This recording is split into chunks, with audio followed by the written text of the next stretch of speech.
اور کتنی تیزی سے یہ کیسز بڑھ رہے ہیں میں آپ کو بتاتی ہوں۔ یہ اب سے 20 سال پہلے کا تذکرہ بتا رہی ہوں میں آپ کو۔ 20 سال پہلے کی بات، میں ٹیوشن پڑھانے کے علاوہ اپنے گھر پہ میں نے ٹیوشن سینٹر کھولا ہوا تھا، اور جو میرے پاس ٹائم ہوتا تھا چھٹی کا دن وہ میں سماجیات پہ توجہ دیتی تھی، سوشل ورک کرتی تھی۔ سوشل ورک میں یہ شامل تھا کسی گھر میں اگر ناچاقی ہو گئی ہے تو دیکھ لوں، کسی گھر میں اگر بچے باغی ہو رہے ہیں تو ان کو سمجھا دوں۔ ایسے میں میرے پاس چند خواتین آئیں ایک بچی کو لے کر۔ بچی بہت رو رہی تھی، 19 سال تک کی تھی، اور میری بہن چھوٹی لے کر آئی، کزن، اور اس نے کہا بچوں ان کو دیکھ لیجیے ذرا کیا مسئلہ ہے، اور وہ کہہ کے چلی گئی۔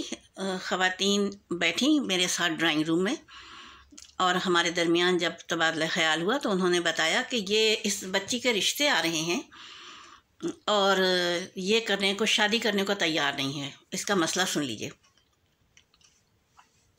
میں نے کہا مجھے تخلیہ چاہیے۔ خواتین چلی گئیں لاؤنج میں، میں نے بتا دیا یہ لاؤنج ہے، ادھر بیڈ روم ہے، جدھر آپ بیٹھنا چاہیں بیٹھ جائیے۔ اب میں اور بچی اکیلے تھے۔ میں نے بچی سے کہا ایسا کرو کہ مجھے تم بزرگ نہیں سمجھو، اپنا دوست سمجھو، اور جو کچھ ہے من وان بتا دو، حرف حرف بتا دو۔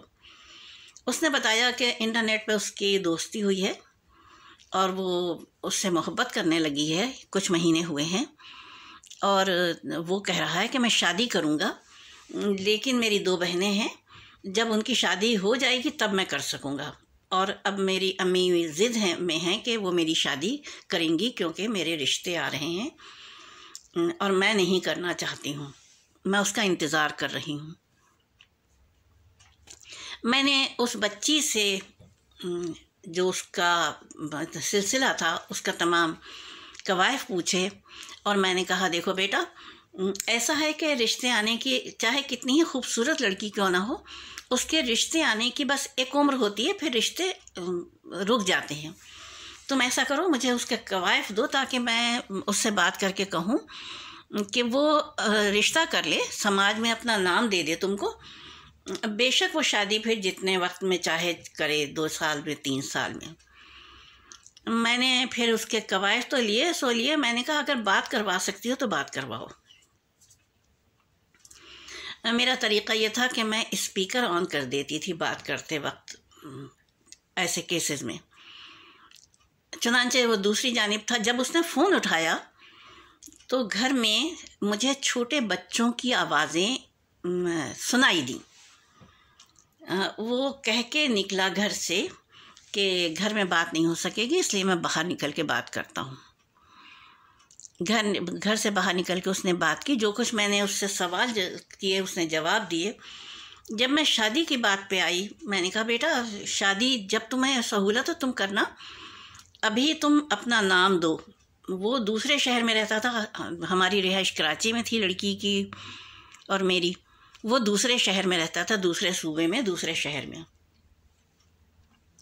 میں نے کہا تم اپنے پہلے مکمل کوائف بھیجو، تمہارا گھر کہاں ہے، تمہاری جاب کیا ہے، تمہاری تعلیم کتنی ہے، پھر ہم انویسٹیگیٹ کر کے ہمارے گھر کے لوگ پھر تمہارے لیے فیصلہ کریں گے۔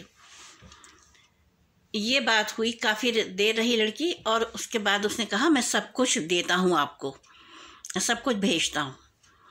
اور اس کے بعد پھر لڑکی سے میں ان ٹچ رہی۔ میں نے گھر والوں سے کہہ دیا جو بچی کو لے کر آئے تھے کہ میرے پاس اسے دوسرے تیسرے دن لاتی رہیے تاکہ میں مجھے اپڈیٹ سے آگہی ہو۔ آپ یقین کیجئے کئی دن گزر گئے، تب اس بھلے مانس نے کہا کہ ابھی ضرورت نہیں ہے کوائف دینے کی، جب میں شادی کروں گا تب میں سب کچھ مہیا کر دوں گا۔ لڑکی بالکل سنجیدہ تھی یہ بات کہتے ہوئے مجھ سے۔ میں نے کہا اب تم میری بات سنو بیٹا، اول تا آخر ہوا یہ ہے کہ یہ لڑکا ہے شادی شدہ اور اس کے کم سے کم 2 بچے ہیں، یہ تم کو اسٹینڈ بائی میں رکھے ہوئے ہے، یا تو سیکنڈ میرج کے لیے تیار رہو، اور یا پھر دھوکے کے لیے تیار رہو۔ یہ مجھے بالکل بھی میرے لیے ریلائبل لڑکا نہیں ہے۔ اگر اس کو شادی کرنا ہے تو وہ کوائف ابھی بیچتا، شادی جب بھی کرتا۔ لڑکی کی سمجھ میں یہ بات آئی اور اس نے میری بات کو سمجھا، اور اس کے بعد لڑکی نے اس سے جب قطع تعلق کیا تو پھر لڑکے نے دوبارہ کانٹیکٹ نہیں کیا۔ یہ میں ایک آئینہ دکھا رہی ہوں انٹرنیٹ کے معشوقوں کا، بالکل یہ ایک وہ ہے، کھلی حقیقت ہے، اس میں کوئی ڈھکا چھپا معاملہ نہیں ہے۔ اب آپ بتائیے کہ پھر اس بچی کی شادی ہوئی ماشاءاللہ، پھر ماشاءاللہ وہ اپنے گھر باہر چلی گئی۔ یہ ہے معاملات۔ اور اب دیکھیے دوسرے، اس کو میں بتاتی ہوں۔ یہ آپ سمجھ لیجیے میری منہ بولی بیٹی تھی، رہتی دوسری جگہ تھی۔ وہ آئی، اس نے کہا کہ آنٹی ایسا ایسا ہے اور ہم تو ایک دوسرے کے بغیر اب رہ نہیں سکتے ہیں، ہمارے معاملات اتنے بڑھ گئے ہیں۔ میں نے کہا اچھا، اور کہنے لگی کہ امی راضی نہیں ہیں۔ میں نے کہا اچھا، میری بات کرواؤ۔ میں نے لڑکے سے بات کی اور 2-3 دفعہ بات کی، وقفے سے، کچھ دن کے وقفے سے، اور بالآخر میں اس نتیجے پر پہنچی کہ میں نے لڑکی کو بٹھایا۔ میں نے کہا بیٹا، یہ لڑکا نیک ہے، شریف ہے، لیکن یہ تمہارے معاملے میں آنیسٹ نہیں ہے۔ اس کو بڑی حیرت ہوئی، کہنے لگی وہ کیسے؟ میں نے کہا اس کا لہجہ کمزور، جس وقت یہ تمہارے لیے بات کرتا ہے اس کا لہجہ کمزور ہوتا ہے، مضبوط نہیں ہوتا ہے۔ اس نے بڑی حیرت کا اظہار کیا۔ میں نے کہا دیکھو، ادھر تمہاری امی راضی نہیں ہے، ادھر اس کے ابا راضی نہیں ہیں۔ اس نے جو مجھے بتایا ہے کہ میرے گھر میں سارے معاملات ٹھیک ہیں لیکن ابا راضی نہیں ہیں۔ میں نے کہا جس وقت ڈٹ کے کھڑے ہونے کا وقت آئے گا نا کہ نہیں میں تو تمہیں سے کروں گا شادی، اس وقت یہ ہتھیار ڈال دے گا اور کہے گا کہ میں مجبور ہوں، واپس لوٹ جاؤ۔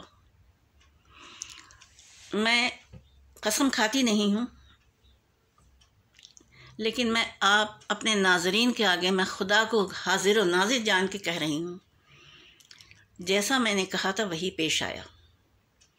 جب لڑکے کی شادی کی بات چلی گھر میں تو اس نے کہا کہ آپ سب جانتے ہیں کہ میں فلاں کے سے میری انڈرسٹینڈنگ ہے۔ تو آپ کو پتہ ہے کیا ہوا؟ لڑکے کے باپ نے خودکشی کی دھمکی دے دی۔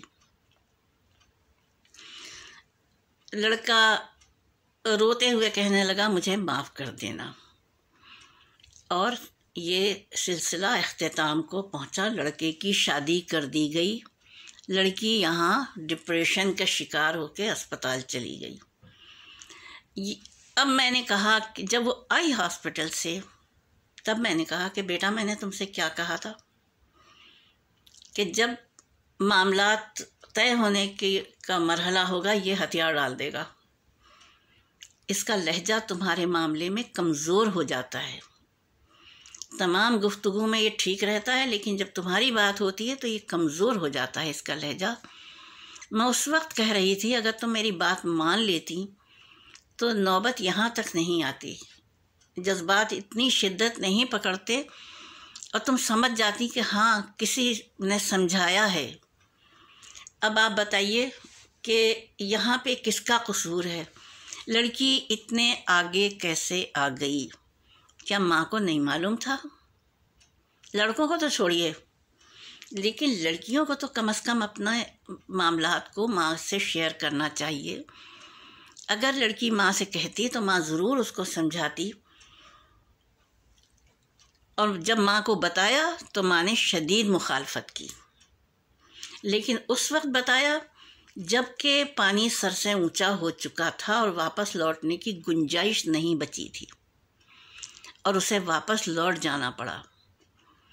یعنی ادھر ماں راضی نہیں تھی کیونکہ ماں جانتی ہے، ماں بیٹی کی اونچ نیچ کو جانتی ہے، سمجھتی ہے، مگر کیا کریں کہ بیٹیوں کی آنکھوں پہ اس وقت جذبات کی پٹی بندھی ہوتی ہے اور وہ ماں کو دشمن سمجھتی ہیں، اس لیے وہ ماں کو بتاتی ہی نہیں ہیں۔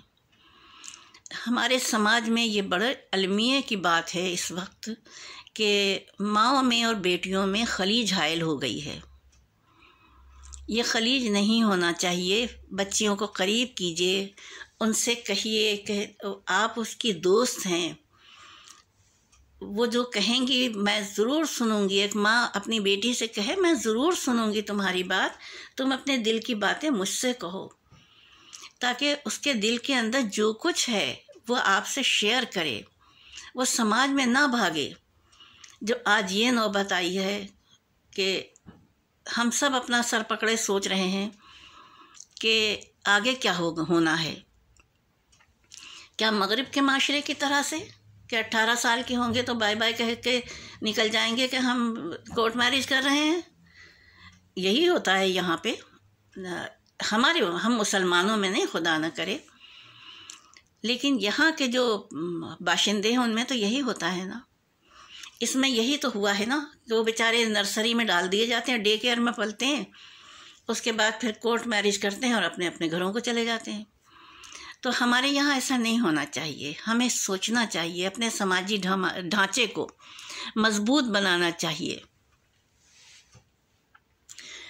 اور اس سلسلے میں باپوں کا بھی کردار ہے، ان کو بھی روزی روزگار کے ساتھ وقتاً فوقتاً اپنی بیٹیوں کو، اپنے بیٹوں کو اپنے قریب کریں، بٹھائیں، زمانے کی اونچ نیچ سمجھائیں، انہیں اپنے ساتھ لے کے جائیں۔ ایسا نہیں ہے کہ باپ اتنے ویسے ہوتے ہیں، ان کو کوئی پرواہ نہیں ہوتی ہے۔ باپ بھی بہت محبت کرتے ہیں، بس اللہ نے ان کے مزاج میں کچھ ایسی چیز رکھی ہے کہ وہ ظاہر نہیں کر پاتے ہیں، ورنہ محبت بہت زیادہ کرتے ہیں باپ بھی۔ اس لیے میری گزارش ہے کہ خدا را اپنے گھروں میں، اپنے آنگن میں اگر آپ کے بچوں کو خدا تعالیٰ نے اس قابل کیا ہے کہ وہ جوانی کی، نوجوانی کی سرحد کو آ گئے ہیں، تو آپ ان کو ٹائم دیجئے۔ بچپن کے تقاضے اور ہوتے ہیں، نوجوانی کے تقاضے اور ہوتے ہیں، اور جب ان کا وقت آ جائے تو کوشش کیجئے کہ جلد سے جلد ان کے گھر بسا دیے جائیں۔ بس میری آج کی یہی پوسٹ ہے۔ خداوند کریم آپ کے دلوں کو ٹھنڈا رکھے، اپنی اولاد سے شاد و آباد رکھے، اور زمانے کی گرم ہواؤں سے آپ کے آنگنوں کو محفوظ رکھے۔ خدا حافظ و ناصر، فی امان اللہ، وآخر دعوانا الحمدللہ رب العالمین، والصلاة والسلام علی خیر المرسلین وآلہ الطیبین الطاہرین۔ اپنی میزبان کو اجازت دیجیے، فی امان اللہ۔